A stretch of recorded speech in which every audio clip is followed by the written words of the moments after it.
Well,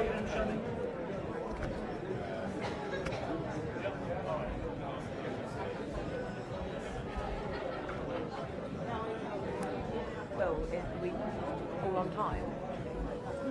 That should be starting soon. Okay. Yeah, it's a 3 minutes. Yeah. I've tested it already. We tested it. Yeah. We're all good? Make sure it's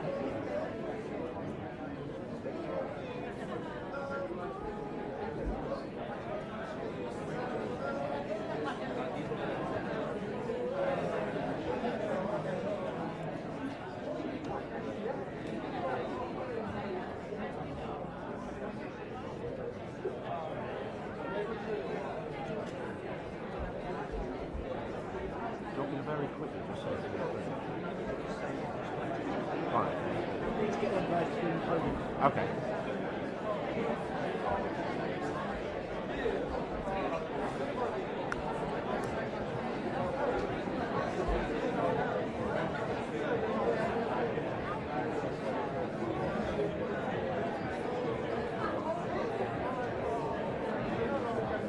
It's alright, I think let's just do it with the info and then it should just be the same.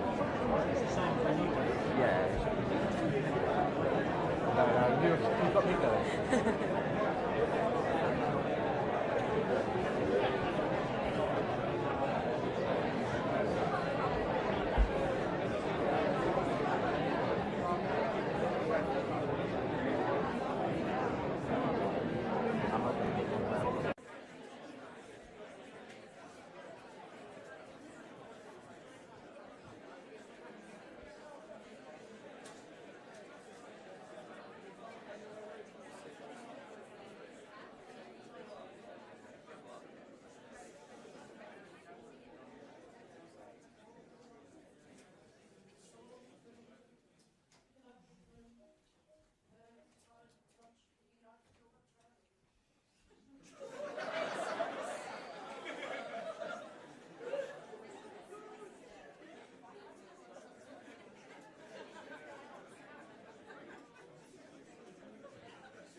hard-working friends lose their seats.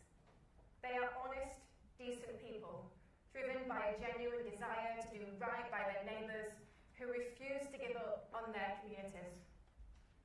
What made it harder was hearing the reasons people in my community were no longer voting Labour.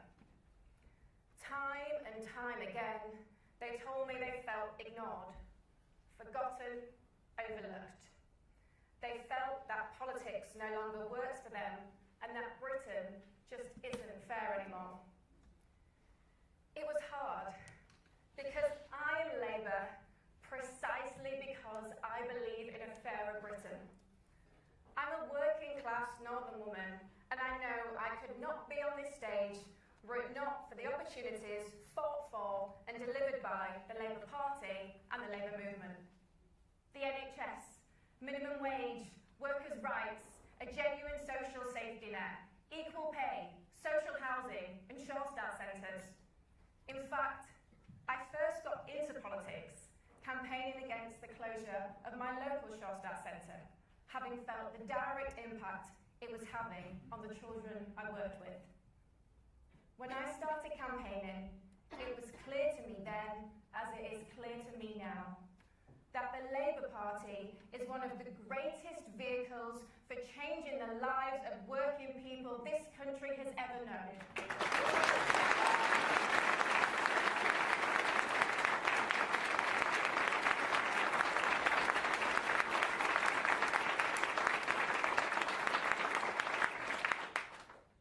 But yet, on the doorstep, people no longer believed it. Too many places and communities are feeling left behind, feeling as if the state cares more about those trying to take from our country than those trying to contribute to it, that it doesn't care about them. We've got to address that. We must deliver for the left behind towns and cities that have seen industry leave and the institutions that formed their identity go with it. We have the opportunity and the ability to draw a line under this story of decline and division and restore hope and prosperity. And this government has already done so much to set this work in motion. But this can only happen with a Labour Party, governing with Labour values. That's why I'm pleased to introduce the man who delivered the first Labour government in a generation and has fought all his life for justice and fairness, the Prime Minister and the leader of our party, Keir Starmer.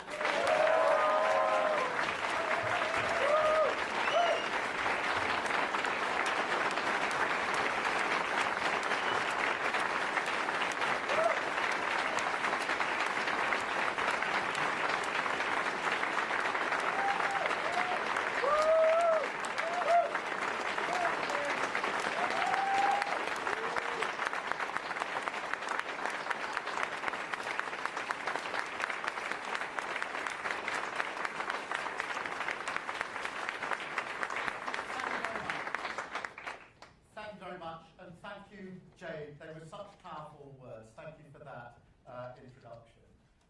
The election results last week were tough. Very tough. We lost some brilliant Labour representatives. That hurts. And it should hurt. I get it. I feel it. And I take responsibility. But it's not just about taking responsibility for the results. It's about taking responsibility to explain how, as a political and electoral force, we will be better and do better in the months and years ahead. Because we are not just facing dangerous times, but dangerous opponents. Very dangerous opponents. This hurts not just because Labour has done badly, but because if we don't get this right, our country will go down a very dark path. So just as I take responsibility for the results, I also take responsibility for delivering the change that we promised, for a stronger and fairer Britain that we must build. I take responsibility for navigating us through a world that is more dangerous than at any time in my life. And I take responsibility for not walking away, not plunging our country into chaos as the Tories did time and again, chaos that did lasting damage to this country. A Labour government would never be forgiven for inflicting that on our country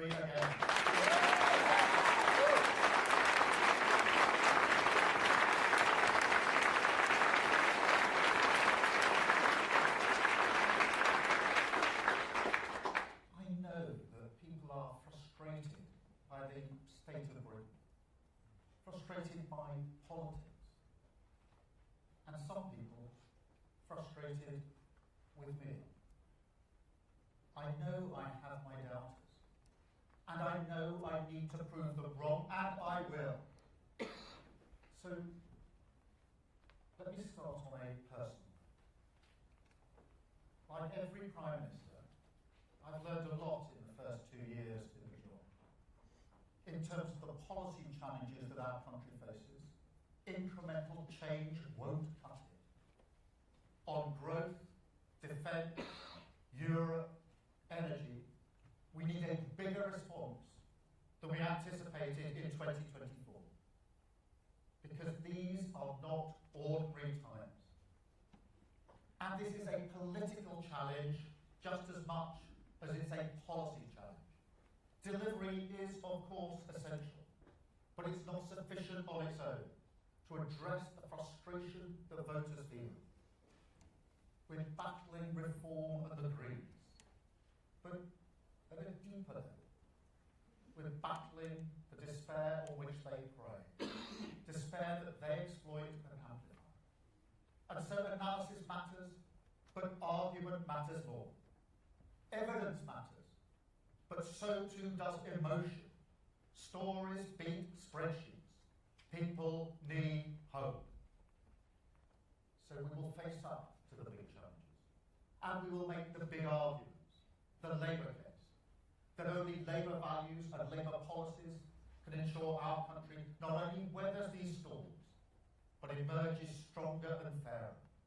And the Labour case, that neither Nigel Farage nor Zach Polanski offers our country the serious progressive leadership that these times demand.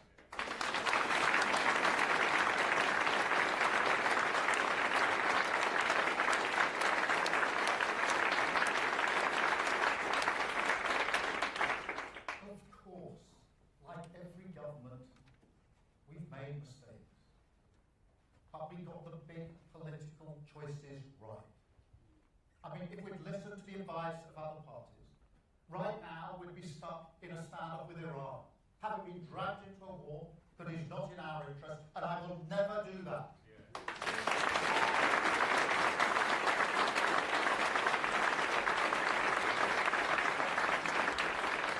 We have invested in our public services, in people, in the pride of Britain's communities. Difficult decisions funded that. But now, NHS waiting lists are coming down. Child poverty is coming down. Immigration is coming down. And we are rebuilding from the ground up. They were the right calls.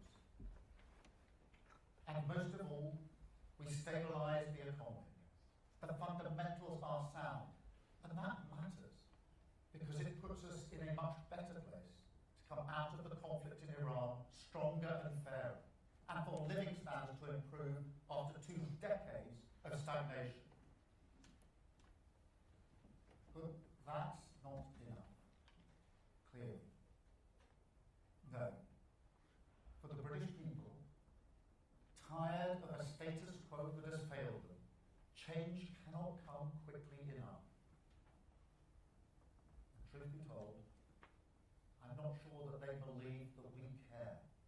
I'm not sure they believe that we see their lives. That's tough to say when you come from a working class background like me. It's hard to hear that. Because I do know what it's like to struggle and to strive. But what I take from it is that I've spent too much time talking about what I'm doing for working people, and not enough time talking about why, or who I stand for. Because I can see how hard life has been during these decades of crisis. I can see that very clearly. My late brother Nick spent all his adult life going from one job to the next. The status quo did not work for him. My sister is a carer, working long hours on low pay, year after year after year. She didn't even get sick pay in the pandemic. The status quo did not work for her. For too long we've ignored people like that.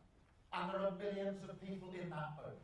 millions of people who don't get the dignity, the respect, the chance that they deserve to go as far as their talent and effort should take them. Millions of people held back because the status quo in this country does not work for them. I am fighting for them. We are fighting for them. I am their Prime Minister and this is their government.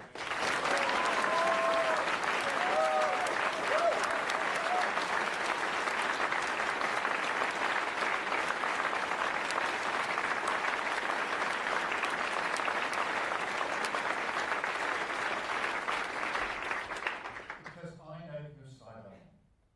I'm on the side of working people just like my sister. People who work harder and harder, but who worry about the cost of living. They're not asking for the world. They just want to do the best for their kids. They want their town centres, the places they care about, to thrive. Their public services to work. And people in power to see their problems. And right now, they're worried sick. They turn on the TV, they see bombs falling.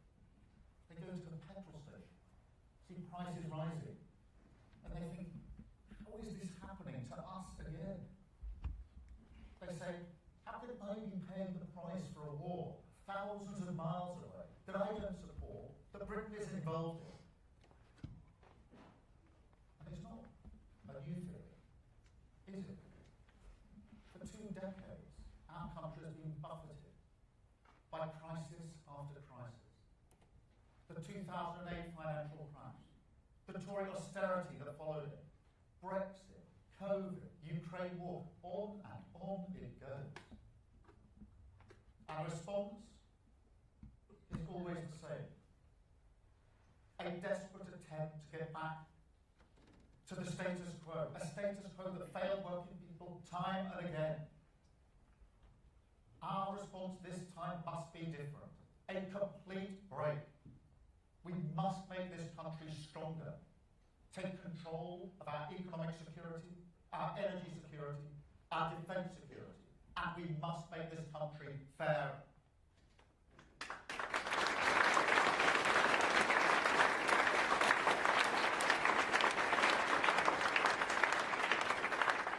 Strength through fairness. That is my compass in this world. It is a core labour of. And in the coming days, you will see those values writ large in the King's speech. And you will see hope, urgency, and exactly whose side we're on reflected in everything we say and everything we do. So let me give you 3 examples today. Starting with British Steel. Because what we did in Scunthorpe last year is one of the proudest things we have done in government. That plant was hours away from closure, and that is thousands of jobs gone. An entire region decimated, Britain's security exposed. And so we acted. Parliament was in recess, but it didn't matter. As a united Labour Party, we passed emergency legislation and we took control.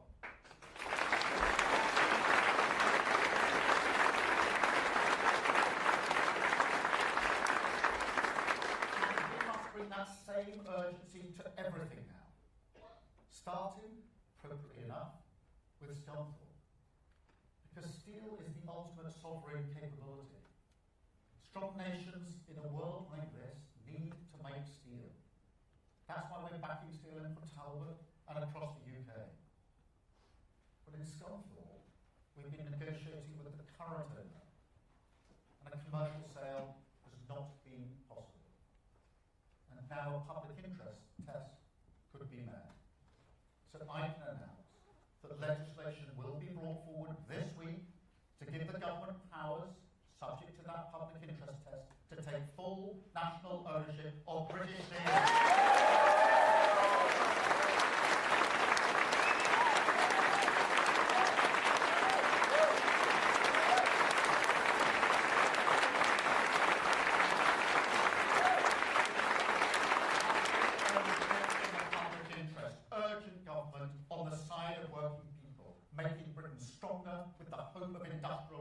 That is a Labour choice.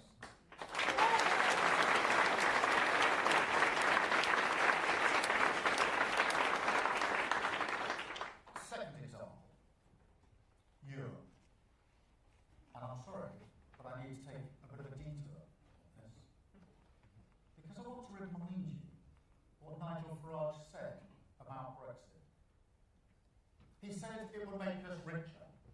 Wrong. It made us poorer. He said it would reduce migration. Wrong. Migration went through the roof. He said it would make us more secure. Wrong again. It made us weaker. He took Britain through right, and unlike the Tories actually, who at least had to face up to it, he just fled the scene. And now he'll talk about almost anything other than the consequences of the one policy he actually delivered. Because he's not just a grifter, he is a chancer.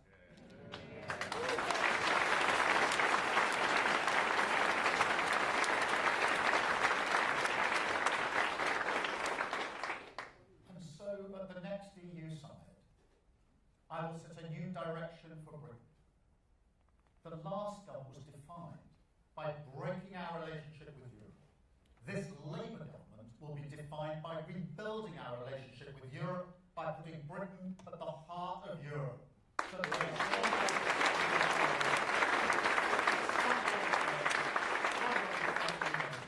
because standing shoulder to shoulder with the countries that most share our interests, our values, and our enemies, that is the right choice for Britain. That is the Labour choice.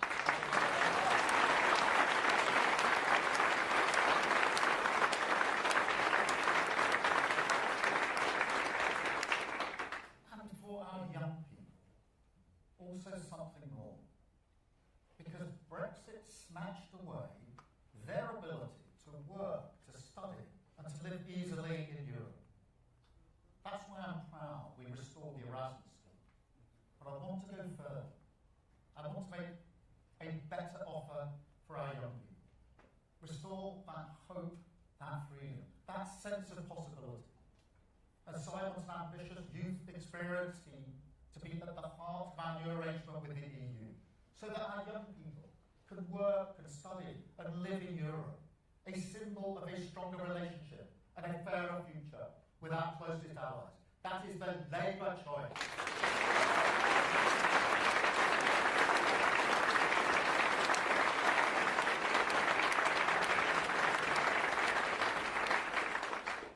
And third, the greatest hope. The hope that every parent has of a better future for their children. And I want parents to feel that that is shared by their government. Now, my parents, don't worry, I'm not going there. But they didn't have a lot of money. And my mum was seriously ill for almost all of her life. But when they were in their later years, reflecting on what gave their life meaning, I could see that, as well as their hope in us, their kids, what comforted them was the idea that they had contributed to a Britain that was getting better for young people, that kids now had a better opportunity than they did. And so I have always been driven by the idea that every child should go as far as their talent or effort takes them. It's a beautiful idea, shared widely across this country. We tell ourselves stories about it, don't we? Stories not unlike mine, about the working class kids who do make it. And I don't blame people for telling those stories. It's important to tell those stories. But it's not everyone, is it? So when I say every child should have the opportunity to go as far as their talent or effort takes them, I mean every child. I mean the kids who are growing up in poverty, the kids who have special educational needs, the kids who can't get a job, and the kids who are ignored, frankly, because society often only puts those who go to university on a pedestal. We don't really see anything else as success. And that is wrong, deeply wrong. So we will go much further on our investment in apprenticeships, in technical excellence colleges, in special educational needs. We will make sure that every young person struggling to find a job will get a guaranteed offer of a job, training or work placement. And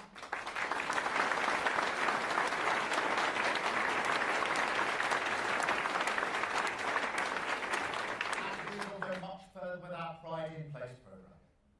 Back the millions of people We will back them, not just with money, but with power. And we will make sure that kids whose talent lies with their hands, kids who go to college, kids ignored by the status quo, because politicians' kids don't go there, they will finally get the respect that they deserve in a stronger, fairer Britain. That is their aim.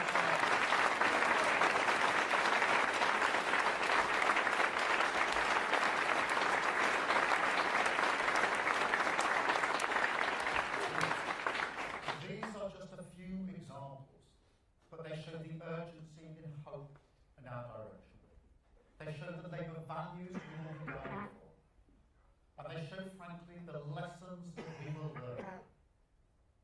Now, other parties will draw different lessons. In fact, they already are. They want more grievance politics, more division, more pointing at Britain's problems, looking not for solutions, but for someone to blame. Now, that's fine if it's me, if it's politicians, that's the job. But increasingly, it's not. It's other people in this country. And I don't think that's British. That is not the decency and respect that we are known for. But it's here. That politics is with us now. And you'll see it again on Saturday at a march designed to confront and intimidate this diversity and this diverse country. That is why this Labour government will block far-right agitators from travelling to Britain for that event. Because we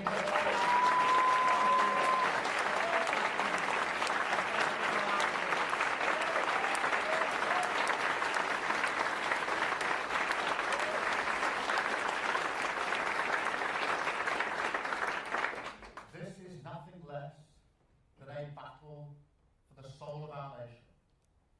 I want to be crystal clear about how we will win. Because we cannot win as a weaker version of Reform or the Greens.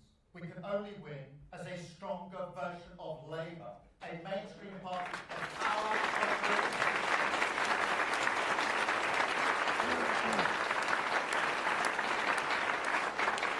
I want to be really clear on this, because I will never stop fighting for the decent, respectful, diverse country that I love.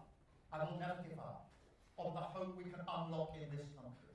The hope of renters for security in their homes, of workers for fairness at work, of public services free from austerity, the hope of European solidarity, of community pride, of the people who paint over the graffiti that is racist, a country taking control of its future, our spirit unchanged, our resolve unbroken, the hope of a country that can and will become a stronger, fairer Britain. That is the hope I'm fighting for. That is the hope we are fighting for. That is the Labour.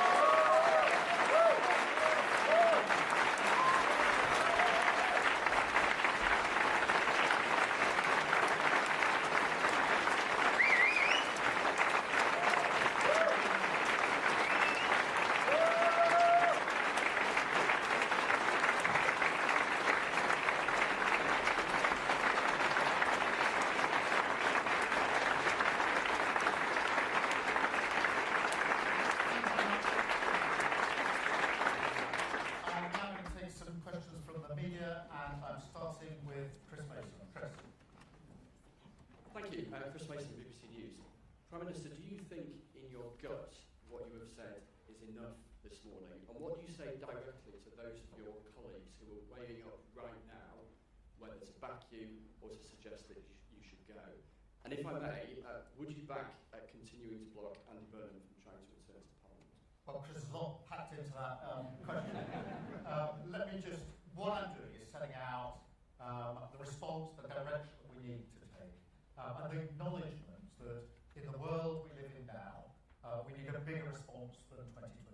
It is a different world, and an acknowledgement that this isn't the first shock the country's been through with the Iran conflict, and we've had plenty of those in the last 20 years. But every time, the government of the day has tried to get back to a status quo that doesn't work. We're not going to do that this time. That is the urgent task facing our country. We were elected into office to change this country, to bring about the change that is needed. The the frustration that has been spoken about is a frustration of at least 20 years, if not more. That is what we're charged with changing. That is what we will change. In relation to Andy Burnham, obviously, any future decision is for the NEC, and he's doing a great job as mayor in Manchester. And I actually work really well with Andy, and I'll give you two examples. On Northern Powerhouse Rail, which is really important for the North West. We are working together on that project. But equally, we stood together to support Manchester community when we had the terrible attack on a synagogue last year. Andy was the first person I phoned, and I went straight to Manchester to work with him on our response. So we work very well together, but the actual decision will be one for the NEC. Thank you, Chris, very much. Beth, from Sky News. Thank you. Prime Minister, back in 2021, when Labour lost hundreds of council seats in the Hartlepool by-election, you thought about resigning as Labour leader, explaining, this is quoting you, "I didn't feel I should be bigger than the party." But these results, this moment, is so much worse than then. You've lost nearly 1,500 councillors, 40 councils, you've lost Wales. Haven't you, for one moment, thought you should step aside in the interests of the party and country? And if you haven't, why haven't you? Thank you. Well, thank you very much, Beth. I think what we witnessed with the last government was the chaos of constantly changing leaders. And it cost this country a huge amount.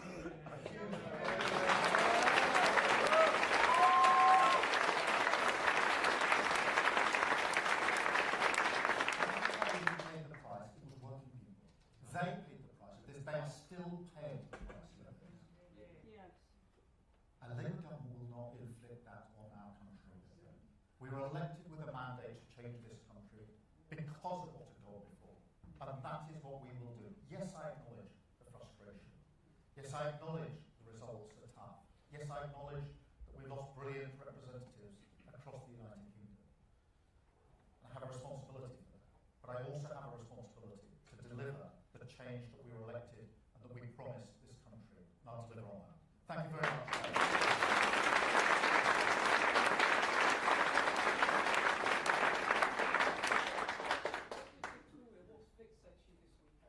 Thick as a rock. We talk everything through together, as you know. Robert Peston from ITV.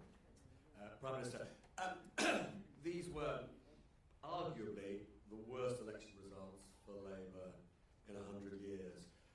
And, I spent all weekend, as you'd expect, talking to your MPs and ministers. And, most of them said to me that they do think your time is up.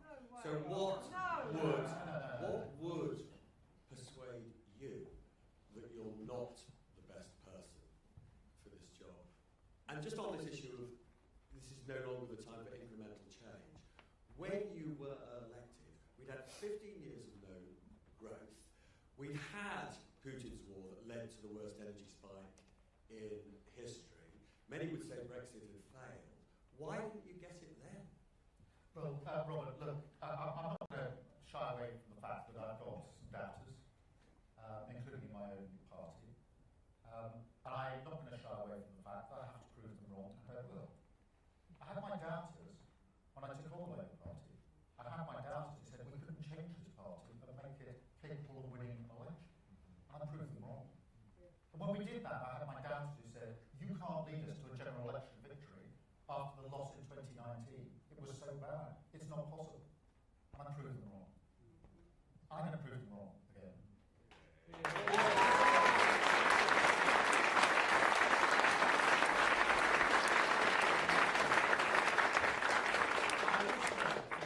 Sense of personal responsibility to deliver on the mandate that we won at that 2024 election. The first Labour government for 14 years that had to come in and clear up the mess and build a better Britain. That is what I came into politics to do, and that is what I will deliver. Thank you very much. And Robert, second, on the incremental. Look, you heard what I said about Scunthorpe. This is an example of the urgency and the pace and the type of decisions that we need to make. The same with Europe. A bigger response, a bigger argument that has been made before, because we're living in different times. The Iran war comes on top of all the other crises we face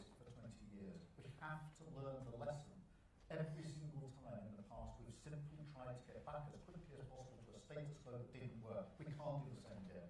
That's why we need a bigger response. Thank you very much, Robert. I've got Catherine Foster from GB News. Catherine. Thank you, Catherine Foster, GB News. Prime Minister, the Labour Party was founded to represent the working class, many of whom voted for Brexit because they felt left behind. You said yourself that the status quo is not working, but you're standing here in London and you're promising more Europe. You lost so much of your core vote in the Red Wall, in Wales, in Scotland, because working class communities feel that the Labour Party has abandoned them and that you don't get it. Are they wrong? Well, Catherine, thank you very much. On Brexit, the reason I reminded everyone what Nigel Farage said is because that was the promise he put to the country. That we'd be stronger, we'd be richer, we'd have lots of money for the NHS, immigration would come down, and it all proved to be false. And he doesn't take any responsibility. He's not going back to the country now saying it was a good thing, you've all benefited. He'll talk about almost anything else apart from the consequences of the one thing that he delivered for the country, Brexit. He doesn't want to talk about that. And there's a reason for that. It didn't help him. It turned out what he said wasn't true. That's why he doesn't want to talk about it now. But we have to talk about it now. Because we have to address the situation we're in. We have to give this country a stronger economy, a stronger defence and security set of arrangements, given the world we are living in. And that's why I said what I said about being closer to Europe, and this government being defined by bringing Europe back together again and Britain at the heart of Europe. Thank you very much, Catherine.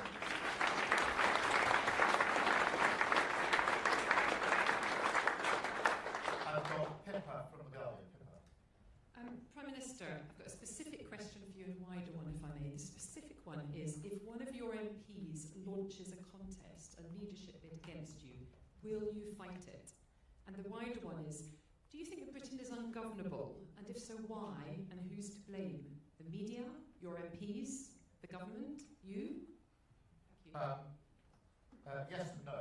No, I'm going to walk away in relation to the first part of your question for the reasons I've set out. And no, I don't think Britain is ungovernable. On the contrary, one of the things that I draw great strength from is all the millions of people who care passionately about their place, their community, where they live, where they work. The millions of people who give hours and hours and hours of their time for their community, volunteering, helping others, running teams, you name it.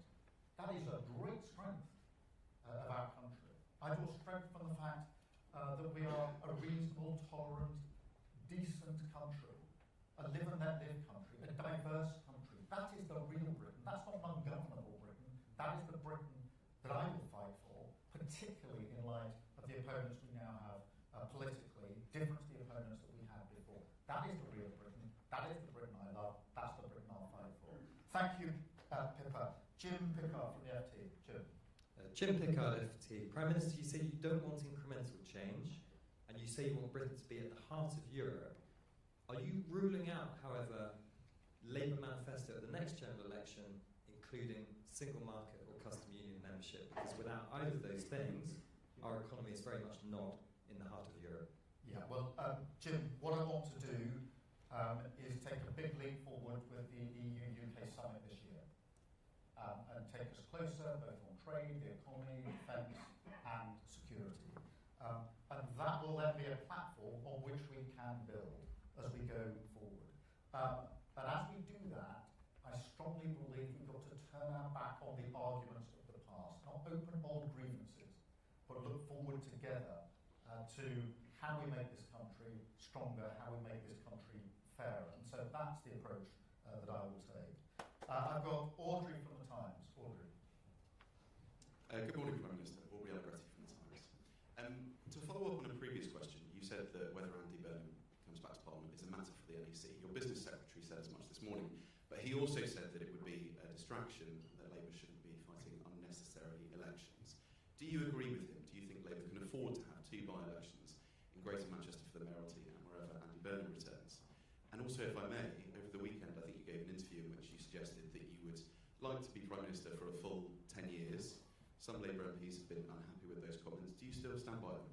Well, on Andy Burnham, my answer, Aubrey, is the same. That will be a matter for the National Executive Committee if and when the issue arises. But just to be really clear, on a personal level, I work very closely with Andy, both in our respective roles now. The first person I worked for when I came to Parliament was Andy. He wanted me and his team in the Shadow Home Office. I wanted to be in his team in the Shadow Home Office. So we work very well together. We'll continue to work very well together. If the issue arises, it will be a matter for the NEC. On the decade, look, what I'm doing is spelling out the scale of the challenge that we face. It's the same argument I was making before the election, which is after the damage of the last government, it will take time to clear that damage up and to build the better, stronger country that we need. And that's the decade that I've been talking about. Do I recognise that we've got to turn this around? Yes, of course I do. Do I realise that we've got to respond to these elections in the way I've set out in the speech I gave a moment ago? Yes, of course I do. And what I've done today is set out how I intend to address that task. Thank you very much, Aubrey. I've got Sophie from the Mirror. Hi, Sophie Huskinson from the Mirror. Thank you, Prime Minister. So do you agree with Angela Rayner that this could be your last chance to change course and save the Labour Party's future? And do you think the party should move more to the left to become, as you put it, a stronger version of Labour? And if I could just ask as well, since the losses in Wales and Scotland, have you spoken to Ellen Morgan and Anas Sarwar, and what was said? Thank you. Let me take them in reverse order. I've spoken to both Ellen and Anas. I'm not going to go through the conversation, but I have spoken to them, as I've spoken to many of those brilliant representatives who didn't get elected at this time, and to council leaders across the country. I spent a good deal of the weekend having those calls, but those calls did include Ellen and Anas. In relation to the task of turning this around, look, I do understand the enormity of the task that we face. We inherited a terrible legacy from the last government. Economically, public services, the NHS on its knees. And what we found when we got into government was even worse than we feared. And one of the mistakes I think we made was we wanted to level with the country about how bad things were.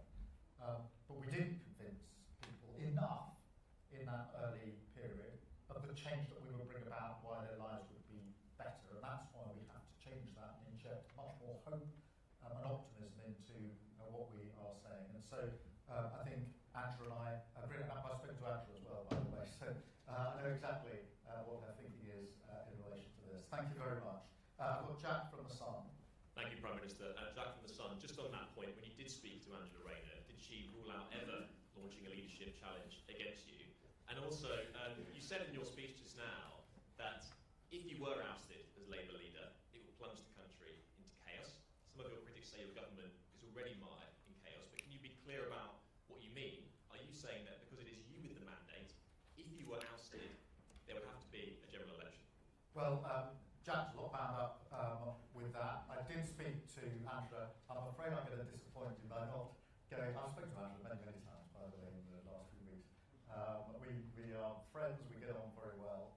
But I'm not going to go through each and everything that we discussed in those calls.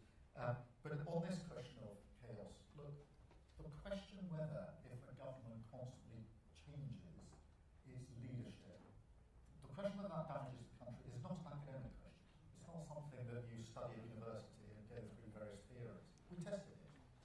We tested it to destruction under the last government, and it inflicted huge damage on this country. A Labour government will never be forgiven if we repeat that and inflict that on the country. And that's what I mean when I say I'm not going to plunge this country into chaos. Jason from the Mail. Thanks, Peter. That was a heartfelt speech. Your own MPs, though, at the end of last week, were saying that you were detested on the doorstep. Those are their words. They said that people are no longer listening to you. It doesn't matter how many heartfelt speeches you make, your unpopularity is dragging this government down. In those circumstances, don't you owe it to them to step aside and give someone else a go at keeping these forces of darkness at bay?